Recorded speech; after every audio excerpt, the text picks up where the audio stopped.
नमस्कार। हमारा आज का टॉपिक है निमोनिया। निमोनिया क्या है? Pneumonia is an inflammation of the lung parenchyma. जो लंग टिश्यूज़ होते हैं पैरेन्काइमा, उनका जो इन्फ्लामेशन होता है वो कहलाता है pneumonia. Caused by various micro organism, बहुत तरह के माइक्रो ऑर्गेनिज्म की वजह से होता है ये, जैसे कि bacteria, mycobacteria, fungi and viruses. एक टर्म है अब न्यूमोनाइटिस।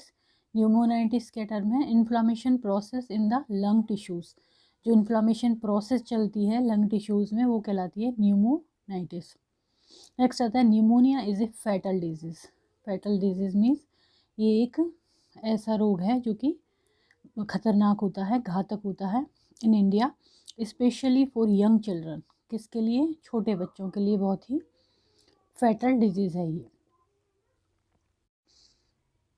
नेक्स्ट आता है क्लासिफिकेशन। इसका क्लासिफिकेशन करते हैं हम 6 टाइप में। पहला है कम्युनिटी एक्वायर्ड निमोनिया, जिसको हम CAP कहते हैं। दूसरा है hospital acquired pneumonia.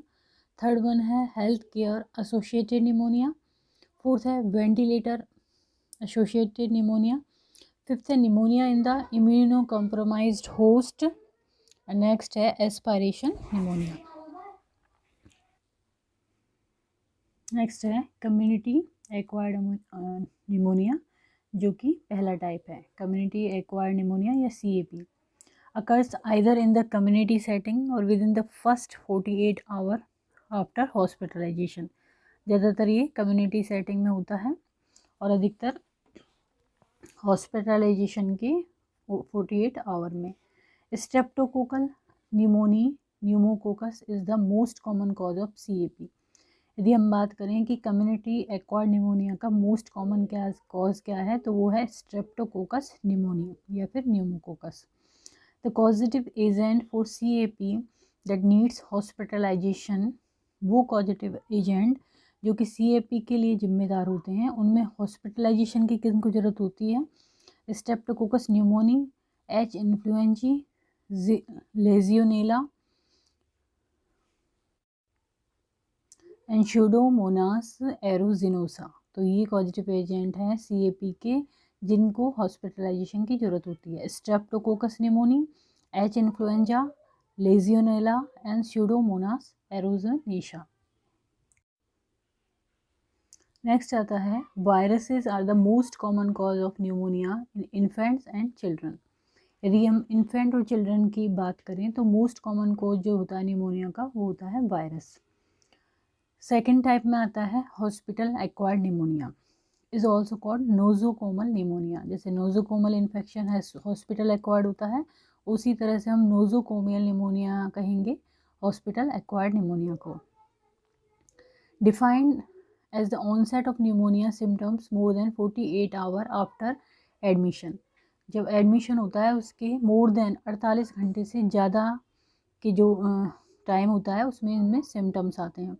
In patient with no evidence of infection at the time of admission. Admission के टाइम पे तो उसके कोई सिम्टम नहीं है, कोई इन्फेक्शन का एविडेंस नहीं है उसको, लेकिन एडमिशन के 48 आवर के बाद में उसको सिम्टम्स आते हैं निमोनिया के, तो ये कहलाता है नोजोकोमल निमोनिया या फिर कह सकते हैं हम हॉस्पिटल एक्वायर्ड निमोनिया।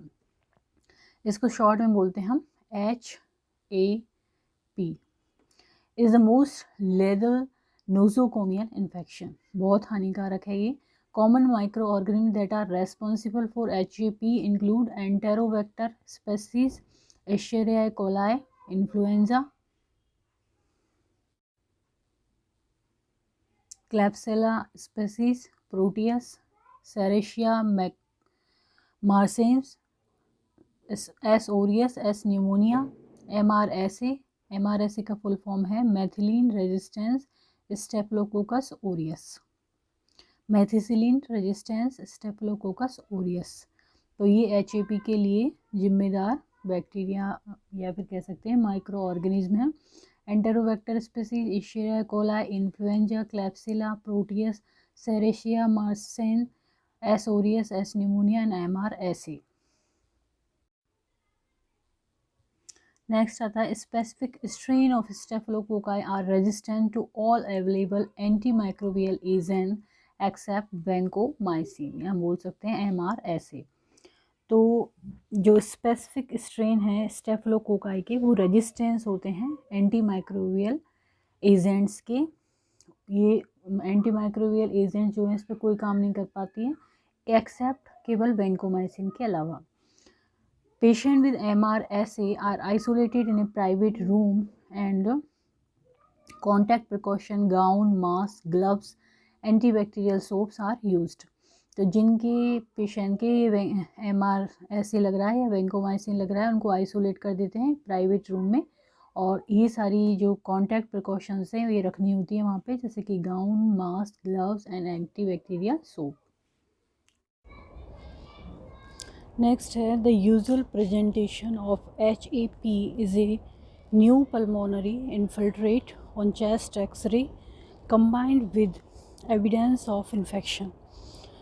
जो HAP होता है उसका यूजुअल प्रेजेंटेशन ये होता है कि न्यू पल्मोनरी इन्फिल्ट्रेट दिखाई देते हैं उसमें चेस्ट एक्सरे में, और कंबाइंड होता है ये एविडेंस ऑफ इन्फेक्शन, कि इन्फेक्शन का एविडेंस मिलता है।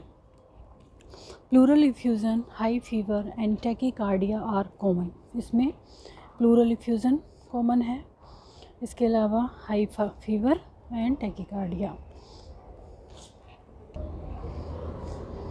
नेक्स्ट है हेल्थ केयर एसोसिएटेड निमोनिया, जिसको हम शॉर्ट में SCAP भी बोलते हैं। An important distinction of HCAP is that the causative pathogens are often MDR। जो SCAP टाइप का निमोनिया होता है उसकी इम्पॉर्टेंट डिस्टिंक्शन वो सबसे अलग इसलिए होता है क्योंकि उसके जो कॉजेटिव पैथोजेंस होते हैं वो मल्टी ड्रग रेजिस्टेंट होते हैं। नेक्स्ट आता है वेंटिलेटर एसोसिएटेड निमोनिया, जिसको हम शॉर्ट में VAP बोलते हैं। Ventilator associated pneumonia, patient has been endotracheal intubated and has received mechanical ventilatory support for at least 48 hours।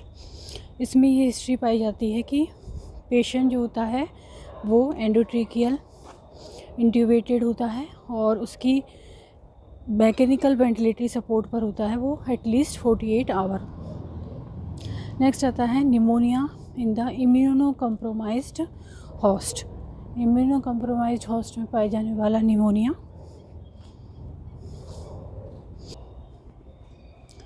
Pneumonia in immunocompromised host, इसमें होता है include pneumocystis pneumonia, fungal pneumonia and mycobacterium tuberculosis.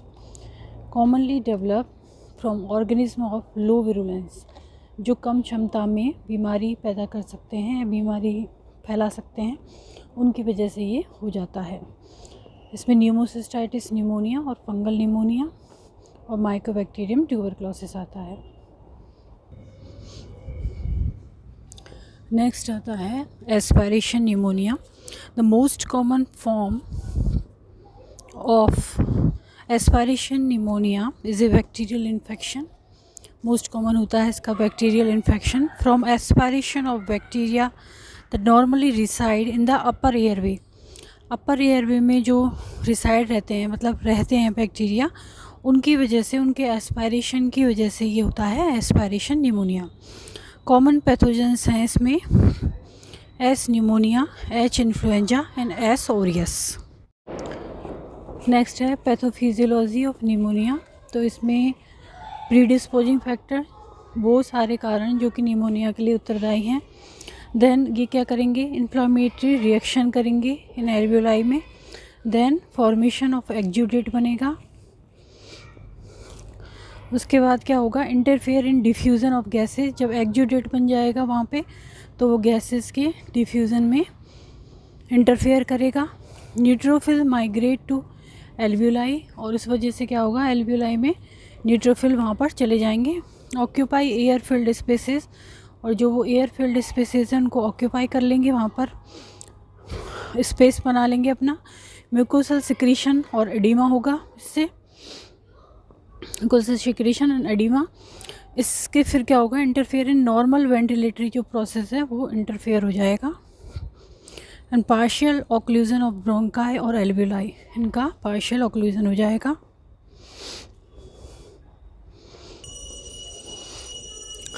Next क्या होगा, decrease alveolar oxygen tension decrease हो जाएगी, hypoventilation हो जाएगा और वेंटिलेशन परफ्यूजन मिसमैच हो जाएगा।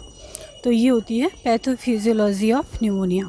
एक बार वापस से देख लेते हैं इसको। पहले जो प्रीडिस्पोजिंग फैक्टर हैं उनकी वजह से इन्फ्लामेटरी रिएक्शन हुआ, then formation of exudate, then diffusion of gases interfere करेगा, ये न्यूट्रोफिल माइग्रेट होंगे एल्वियोलर में, occupy air filled spaces and mucosal secretions and oedema, then mucosal secretions and oedema होगा, इससे interfere in normal ventilator process and partial occlusion of bronchi, then decrease alveolar oxygen tension, then hypoventilation and then ventilation perfusion mismatch. Next आएगा risk factor. Risk factor क्या क्या होते हैं pneumonia के, तो ये होंगे increasing number of patient who have compromise defence against infection are susceptible to pneumonia. ऐसे पेशेंट जो कि इन्फेक्शन के अगेंस्ट डिफेंस नहीं अपना पाते वो अधिकतर ससेप्टेबल होते हैं निमोनिया के। बाकी smoking, alcohol intoxication, advance age, ये सब भी रिस्क फैक्टर में आते हैं। फिर आता है क्लिनिकल मैनिफेस्टेशन। क्लिनिकल मैनिफेस्टेशन या साइन एंड सिम्टम्स होंगे इसके, rapidly rising fever, pleuritic chest pain होगा, aggravated by deep breathing and coughing. जब पेशेंट डीप ब्रीदिंग करेगा या कफिंग करेगा तो चेस्ट पेन बढ़ेगा। Rapid and bounding pulse, tachypnoea होगा इसमें, पुरुलेंट स्पुटम होगा इन्फेक्शन की वजह से, सेंट्रल साइनोसिस होगा। Central cyanosis a late sign of poor oxygenation, कम ऑक्सीजन की वजह से ये लेट साइन आता है सेंट्रल साइनोसिस, या बोल सकते हैं हाइपोक्सियमिया की वजह से। पुअर एपेटाइट होगी। ईगोफोनी होगा, when auscultated the spoken E become a loud nasal sounding A. जब ये बोला जाएगा ई तो ये इस तरह से निकलेगा ए की तरह, ये होगा ईगोफोनी। तो ये हो गए इसके क्लिनिकल मैनिफेस्टेशन।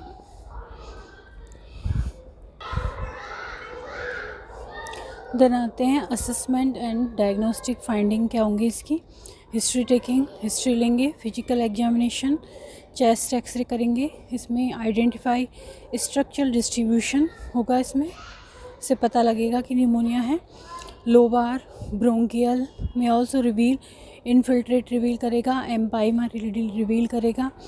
ब्लड कल्चर करेंगे, स्पुटम एग्जामिनेशन करेंगे, फाइब्रो ऑप्टिक ब्रोंकोस्कोपी करेंगे, ये डायग्नोस्टिक भी होगी और थेरापेटिक भी होगी। ABG and pulse oximetry, CBC, serological studies जैसे कि वायरल और लेजियोनेला टेटर करेंगे, कोल्ड एग्लूटिनिन्स करेंगे इसमें। तो ये असेसमेंट एंड डायग्नोस्टिक फाइंडिंग्स में आएंगे।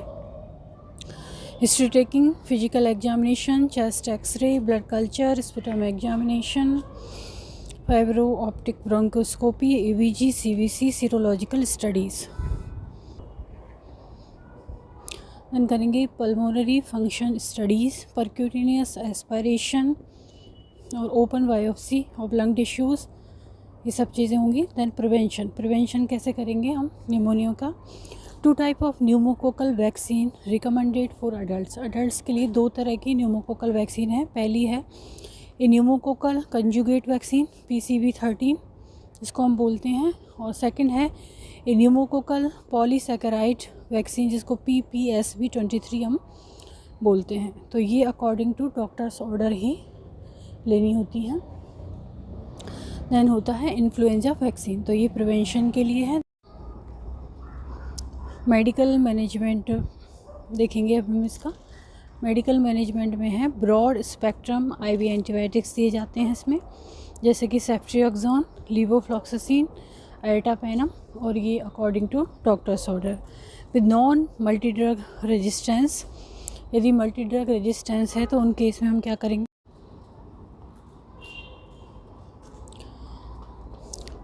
3 ड्रग कॉम्बिनेशन थेरेपी में आते हैं एंटी स्यूडोमोनाल सेफेलोस्पुरिन जैसे कि सेफ्टाजिडिन, एंटी स्यूडोमोनाल कार्बापेनम जैसे कि पिपरेसलिन एंड टेज़ोबैक्टम, एंड एंटी स्यूडोमोनाल फ्लोरोक्विनोलोन, इसमें आता है एमाइनोग्लाइकोसाइड प्लस लिनेजोलिड और वेंकोमाइसिन। तो ये जो 3 ड्रग कॉम्बिनेशन थेरेपी है ये अकॉर्डिंग डॉक्टर्स ऑर्डर देनी चाहिए और ये दी जाती है मल्टी ड्रग रेजिस्टेंस निमोनिया में। The patient status must be assessed 72 hours after the initiation of therapy. Therapy initiation के 72 आवर्स में पेशेंट का स्टेटस चेक करना चाहिए। एंटीबायोटिक स्टेवॉरशिप ये होती है intelligent use of antibiotics. Antibiotic stewardship होता है intelligence use of antibiotics. Treatment of viral pneumonia is primarily supportive होता है। जो वायरल निमोनिया है उसका उपचार प्राइमरली सपोर्टिव होता है। देन इसमें हम देते हैं antipyretic, antitussive, antihistamines, bed rest, oxygen administration and pulse oximetry इसमें हम चेक करते हैं।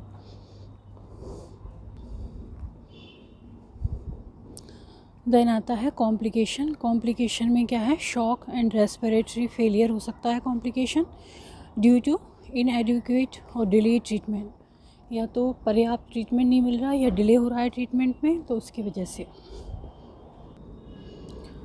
इसमें प्लूरल इफ्यूज़न हो सकता है। इसकी 3 स्टेजेस होती हैं, uncomplicated, complicated and thoracic empyema. Then chest tube insertion होता है इसमें। Sterilisation of the empyema cavity requires 4 to 6 week of antibiotics. यदि एम्पाइमा कैविटी जो है उसके स्टेरिलाइजेशन की बात करें तो उसमें 4 से 6 वीक लगते हैं। देन आता है एटेलेक्टेसिस एंड डेलीरियम, ये कॉम्प्लिकेशंस हो सकती हैं। नेक्स्ट आता है नर्सिंग मैनेजमेंट। नर्सिंग मैनेजमेंट में असेसमेंट में असेस रेस्पिरेटरी सिम्टम्स को हम देखेंगे, fever, chills, night sweats. Assess clinical manifestation, इसमें pleuritic pain, fatigue, tachycardia, use of accessory muscle for breathing use कर रहा है patient, bradycardia, cough, purulent sputum. Then physical assessment में changes in vital science,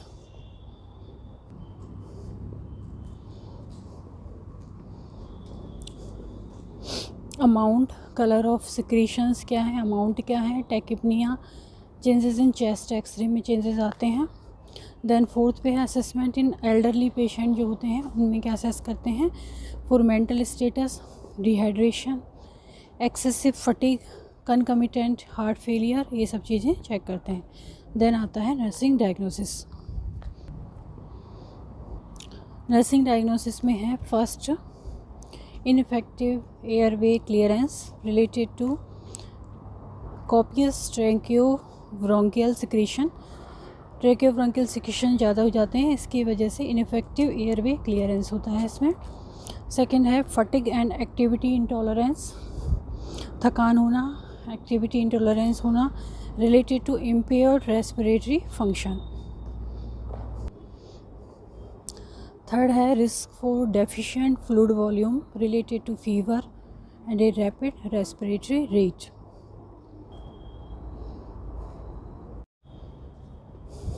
next है risk for deficient fluid volume related to fever, deficient कम हो जाता है fluid volume fever की वजह से या फिर रैपिड रेस्पिरेटरी रेट की वजह से। नेक्स्ट है imbalanced nutrition less than body requirement, imbalance हो जाता है न्यूट्रिशन में। Deficient knowledge about the treatment regime and preventive measures, treatment regime और प्रिवेंटिव मेजर्स की नॉलेज की कमी होना। तो ये हो गए नर्सिंग डायग्नोसिस।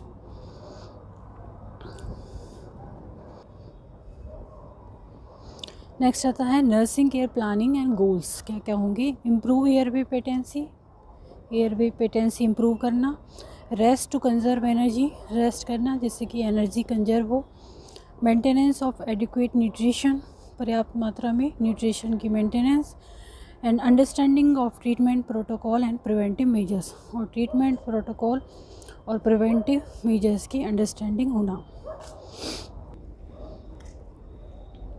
नर्सिंग इंटरवेंशन में आता है first to improve airway patency. Airway patency improve कैसे करेंगे? रिमूवल ऑफ सिक्रेशन, सिक्रेशन को रिमूव करके, adequate hydration 2 to 3 litre per day, adequate पानी या फिर फ्लूइड लेके जो कि 2 या 3 लीटर पर डे में होता है। ह्यूमिडिफिकेशन में भी use to loosen secretion and improve ventilation, humidification भी यूज किया जाता है। Then coughing exercises, lung expansion measures such as deep breathing with an incentive spirometer. Then lung expansion measures हो गए। chest physiotherapy दी जाती है। percussion and postural drainage आते हैं इसमें।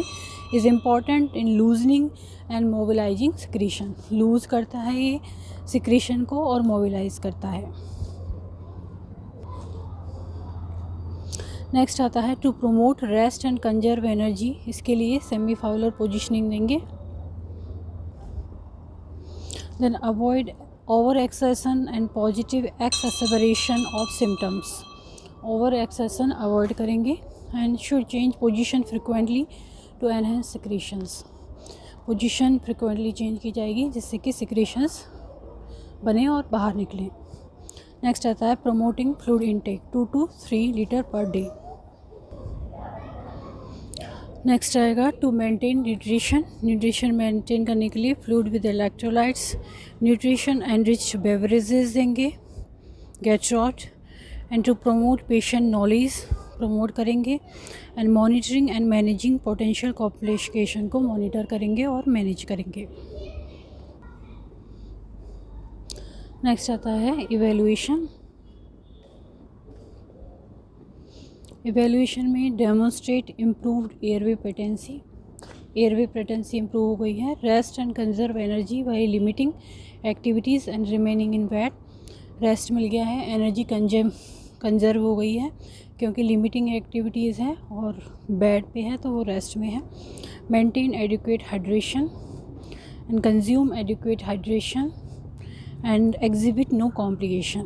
Then discharge and home care guidelines, discharge and home care guidelines में आ जाते हैं। oral antibiotic and breathing exercises, follow up checkups, smoking cessations, avoid stress, fatigue, sudden change in temperature and excessive alcohol intake, ये सब avoid करना है। Stress को, fatigue को, sudden changes in temperature को, एक्सेसिव अल्कोहल इंटेक को। Then adequate nutrition and rest and influenza vaccine and pneumococcal vaccine। तो हमारा आज का टॉपिक था निमोनिया। यदि ये वीडियो आपको पसंद आए तो इसको लाइक करें, चैनल को सब्सक्राइब करें, कमेंट करें।